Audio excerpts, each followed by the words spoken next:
తక్కువ ఖర్చులో ఎక్కువ గోల్డ్. జూబ్లీ హిల్స్ నుంచి వైజాగ్ వరకు ముకుంద జ్యువెలర్స్ గోల్డ్ హంగామా. ఆంధ్ర రాష్ట్రానికి రాజధాని అవసరం అని మీరు అనుకుంటున్నారా? ఇంకా రాజధాని అని అంటున్నారు. రాజధాని విలువ తెలియని వాళ్ళకి ఏం చెబుతాం? ఒక రాజధానికే ముఖ్యమంత్రి కాలేదని కుళ్ళిపోసిన తరంతో ఉన్న జగన్మోహన్ రెడ్డి గారి అవతారం ఈ రోజు నాకు బయటపడింది. ఆయన అనుకుంది ఒక్కటే పాపం. ఆయన ఎవరో జమ్మూ కాశ్మీర్ ఆయన కూడా చెప్పాడు, ఎన్నో వేల కోట్లు ఇస్తానన్నాడంట.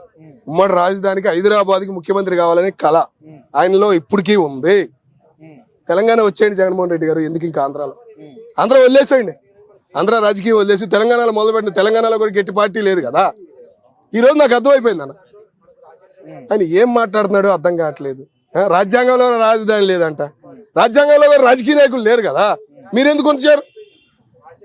రాజ్యాంగం రాసినైనా రాజకీయ నాయకులు ఉండమని రాశారా? రాయలేదు కదా, మరి ఈయనకి వచ్చాడు. ఏం మాట్లాడుతున్నారు జగన్మోహన్ రెడ్డి గారు? ఇప్పటికీ మారట్లేదు, కానీ ఒక మార్పు వచ్చింది. మచిలీపట్నం పోర్టు గుర్తొచ్చింది, గుంటూరుకు ఒక సముద్రం ఉందని గుర్తొచ్చింది. అదే నేనే వేసాను అంటున్నాడు. మొన్న రీసెంట్గా గూగుల్ కూడా నేనే తెచ్చాను అన్నాడు కదా, అట్లాగే అదంత మట్టికి పర్వాలా.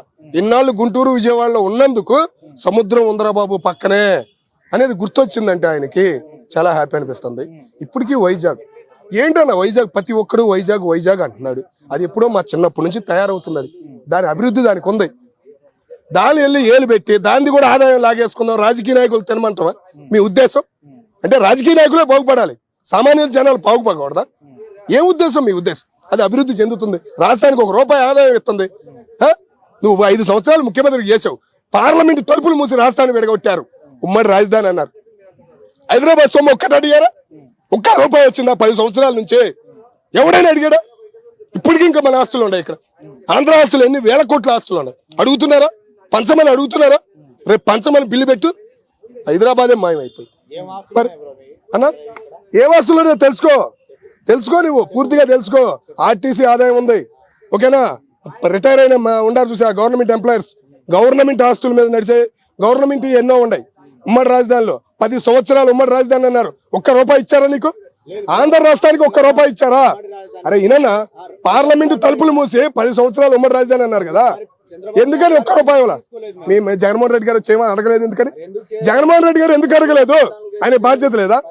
నేను అడుగుతుంది అదేనన్నా, నేను అడుగుతుంది అదే. జగన్మోహన్ రెడ్డి గారు 2019లో గెలిచారు, ఎందుకు అడగలేదు? ఈయన మళ్ళీ 3 రాజధానులు అనలేదు కదా. ఏందన్నా దోచుకుంది ఎవరు అనేది అందరికీ తెలుసు, దోచుకుంది ఎవరు అనేది ఎవరికి తెలుసు.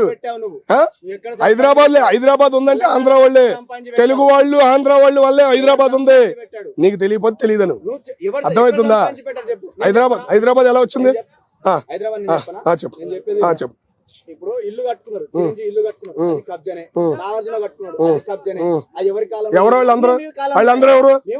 మరి నేను చెబుతుంది అదే కదా స్వామి, నీకు నేను చెబుతుంది అదే కదా, నేను చెబుతుంది కూడా అదే కదా, నేను చెబుతుంది కూడా అదే కదా.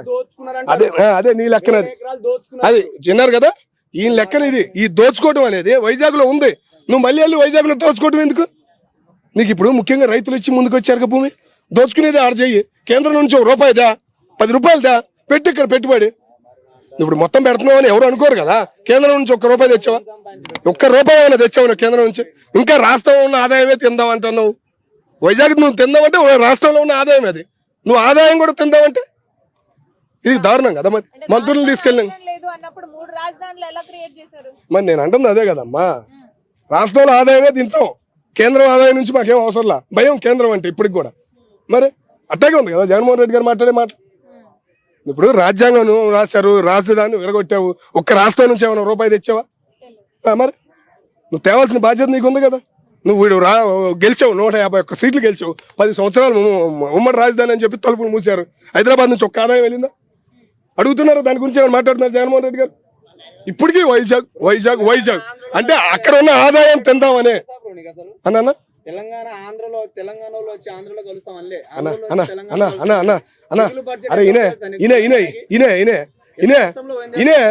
ఒక మాట నీకు తెలంగాణ అంటే ఏందో తెలుసా?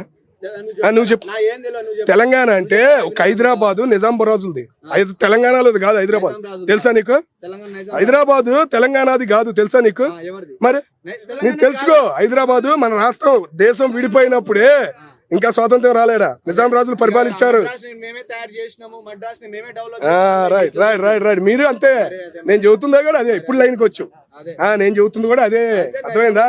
తెలంగాణ మరి అది కూడా మీ ఆస్తులు పెట్టిరు ఈడ. అన్నా ఆంధ్రలో ఆస్తులు పెట్టిరు తెలంగాణ. మా బాధ అదే కదా, అదే అంటున్నావు కదా. మా బాధ అదే కదా. తెలంగాణ అందుకనే మేము వెళ్ళిపోతాం, విడిపోయినప్పుడు మేము వెళ్ళిపోతాం అంటే అందుకే కదా. ఆంధ్రప్రదేశ్ లో ఎందుకు పెట్టలేరు? అప్పుడే పెట్టారు. కర్నూలు రాజధానికి పెట్టుకున్నారు కదా ఎవరు? మీరే. ఆ. అప్పుడు తాటిపత్రుల్లోకి మరి అప్పుడు ఆంధ్ర వాళ్ళు వచ్చారు, పడ్డారుగా. ఆంధ్ర ఈడ వచ్చి పడ్డారుగా, ఇక్కడికి వచ్చి పడ్డారుగా. ఇక్కడికి వచ్చి ఎందుకు పడ్డారు? రైట్. ఇప్పుడు లైన్ లోకి వచ్చాడు, ఇప్పుడు మన రిపోర్టర్ గారు. రైట్ ఇప్పుడు లైన్ లోకి వచ్చారు, వచ్చేవారు నాయన. నేను అంటుంది ఇది కూడా ఇలాగే వైజాగ్ లో కూడా ఇలాగే దోచుకోవడానికి అవకాశం ఇవ్వద్దు మేము అంటున్నాం. నువ్వు ఇప్పుడు అన్నావన్నా హైదరాబాద్ వచ్చి హైదరాబాద్ లో ఉన్న అన్ని దోచుకోవటమేగా. ఒక్కటినే ఆంధ్ర వాళ్ళందరూ వినండి బ్రో. ఓకే అర్లతో నీ సైడ్ నా సైడ్ వినవా? ఇప్పుడు తెలంగాణ నుంచి తెలంగాణ విడిపోయినప్పుడు ఆంధ్రప్రదేశ్ కి స్పెషల్ స్టేటస్ కేటాయిస్తామన్నారు సెంట్రల్. ఇప్పుడు 2014లో చంద్రబాబు నాయుడు గవర్నమెంట్ లో ఉన్నది. అప్పుడు స్పెషల్ టెస్ట్ ఎందుకు అడగలేదు? ఇప్పుడు ఎందుకు అడగట్లేదు? అడగమని చెప్పు. అయిపోయింది. అదొక్కటే నువ్వు అదొక్కటే 10 సంవత్సరాలు ఉమ్మడి రాజధాని అనలేదా? 10 సంవత్సరాలు ఉమ్మడి రాజధాని అని అనలేదా? 10 సంవత్సరాలు ఉమ్మడి రాజధాని అనలేదా? మరి నేను చెబుతుంది అదేరా బాబు. దోచుకుంటున్నారు కాబట్టి వైజాగ్ లో కూడా దోచుకుంటారు, వద్దని చెబుతున్నాం మీకు. మీకు అర్థం కావట్లే. అదే కదా మీతో వచ్చిన తిప్పలు మాకు. అదన్న పరిస్థితి. మరి నేను అంటుంది అదే కదన్నా. 10 సంవత్సరాలు ఉమ్మడి రాజధాని అన్నప్పుడు మరి జగన్మోహన్ రెడ్డి గారు వచ్చారు, మరి అడగచ్చు కదా, సొమ్ము అడగచ్చు కదా. ఆయన అడగలేదన్నా. మరి నేను అంటుంది అదే తప్పు కదా. నేను ఎందుకు వచ్చాడు 2019లో జగన్మోహన్ రెడ్డి గారు? 2019లో జగన్మోహన్ రెడ్డి గారు ఎందుకు వచ్చారు? 2019లో జగన్మోహన్ రెడ్డి గారు ఎందుకు గెలిచారు? ఈటి వల్లేగా. మరి నేను చెబుతుంది కూడా అదే కదన్నా. ఇప్పుడు ఆయన వైజాగ్ రాజధాని అనుకున్నట్టు 2024 కూడా గెలిచేవాడు. 3 రాజధానులు అనుకుని ఉన్నట్టు అయితే ఆయన పెట్టిన సంక్షేమ పథకాలు కానీ అన్నిటి వల్ల. మరి ఇప్పటికైనా జగన్మోహన్ రెడ్డి గారు మారాలి మేము కోరుకునేది అంతే. వైజాగ్ డెవలప్మెంట్ అయ్యింది, దాని జోలికి వెళ్ళమాకండి. నువ్వు కేంద్రం నుంచి తీసుకురా రూపాయి, మీరు రాయలసీమ పెట్టుకో, తిరుపతి పెట్టుకో, అయ్యిద్దన్న అయ్యిద్ది.